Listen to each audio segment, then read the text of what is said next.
Hey everyone, Chrissy here today, and I'm going to show you how to make this card using these really cute Spellbinders Shape Abilities dies. These are the holiday dies, and they're a bunch of little squares you can see here, and they have really pretty snowflakes on there. And to die cut them, I'm using the new Spellbinders Platinum 6 die cutting machine. It cuts all of these perfectly. So if you have a lot of those intricate dies, I know some of the die cutting machines out there, you have to run them through several times. This one you don't. So you can see here I have a piece of craft cardstock. I've trimmed to 4 by 5 1/4, and I put a little bit of double-sided adhesive on the back just to make it easy. So when I pull this out, if I want to use this die in the future, or for this actual card, which is what I'm going to do, it already has adhesive on it, and that's great to use for the intricate dies. You can see I'm using my little tool-in-one tool here. I use this constantly. It's rare that I die cut and I don't use this tool. You just roll that little guy across the top and it loosens everything.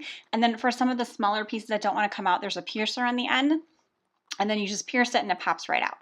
So I'm going to make a shaker. So you can see that I ended up putting a little bit of acetate. I just trimmed it and cut it for the window. And then because I had used that entire sheet of the adhesive, I'm unsticking it. I'm using a powder to get rid of some of the stick.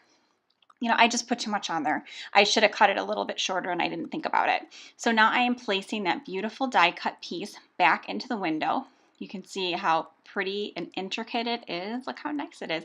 And it cut perfectly, and it cut perfectly even with another layer on the back because I had the other layer of adhesive on the back.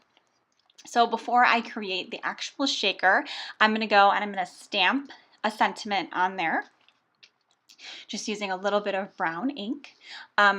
Definitely do your stamping before you do the shaker, otherwise you're not going to get a clean impression. I'm just using the Misty stamping tool here, though that way I can make an impression a couple times if I need to. If I don't get the right stamped impression the first time, it's still lined up in the same spot, and so you can stamp it like 50 times if you need to.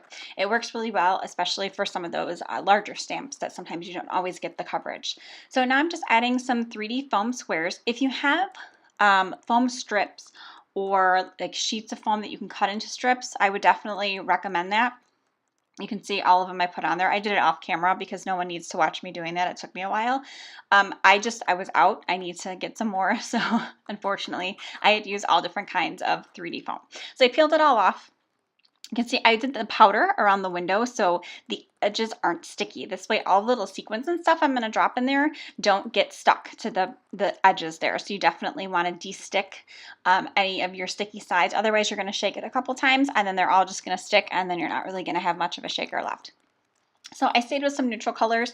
I did add a few little sequins that are kind of like iridescent blues just here to give it just a little bit of a pop. But for the most part, I just kept it a neutral card. I kind of wanted to do like a neutral Christmas, almost like a country type Christmas one with this. So you can see it shaking around in that beautiful window. Thanks so much for stopping by, and don't forget to subscribe to my channel. Have a great day.